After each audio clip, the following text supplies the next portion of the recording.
entre les extraterrestres et l'éthique et la morale. Et je considère que cette question des extraterrestres n'est pas du tout négligeable, contrairement à ce que pense M. Massé. Parce qu'en fin de compte, le mal, par exemple, quand on est dans une période d'occupation, quand un pays est occupé, le mal, c'est l'occupant. Et tout se passe comme si, dans certains cas, on ne savait plus contre qui on se battait. Ce sont des morales qui ne savent plus de quel est l'enjeu. Je veux dire par là que bon, moi je connais bien par exemple, si on prend par exemple les 10 commandements, ou si on prend par exemple le judaïsme, où on dit tu devras respecter les commandements. Pourquoi faire? On ne sait même plus pourquoi.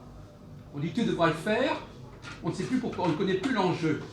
Et l'enjeu finalement, c'est parce qu'il y a un point aveugle, à mon avis, c'est... alors, il y a le problème des Elohim aussi. Ces Elohim, certains disent que ce sont des extraterrestres. Hein, c'est la théorie... Bon, donc, effectivement, on ne peut pas dissocier. Si les Elohim sont des extraterrestres, et si, quelque part, ils occupent la Terre, ils constituent le mal, quelque part, pour les humains.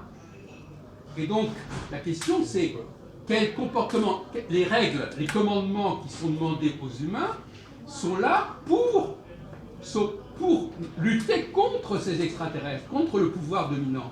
Donc finalement, là, on finit par avoir une morale qui tourne en rond. C'est qu'en réalité, il faut repréciser un enjeu qui a été refoulé. On sait très bien, dans certains cas, en psychanalyse, que les gens ne savent plus pourquoi ils se battent, ils ne savent plus pourquoi ils ont telle posture. Et donc là, finalement, on rétablit, on donne du sens à l'éthique en disant que finalement, tous ces commandements qui sont demandés, tu feras ceci, tu ne feras pas ceci, etc., on croit aujourd'hui que ça veut dire simplement une petite morale, de bon comportement, de bon fonctionnement social, alors que les enjeux sont beaucoup plus importants que cela.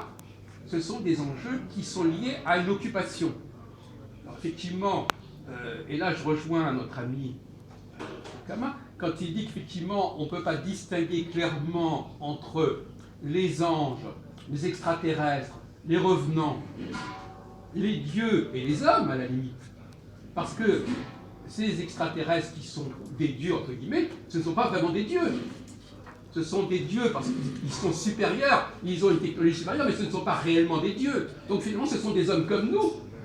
Donc finalement, tous ces clivages, Dieu, homme, ange, extraterrestre, revenant, esprit, tout ça, ça revient au même, parce qu'en réalité, comme vous disiez,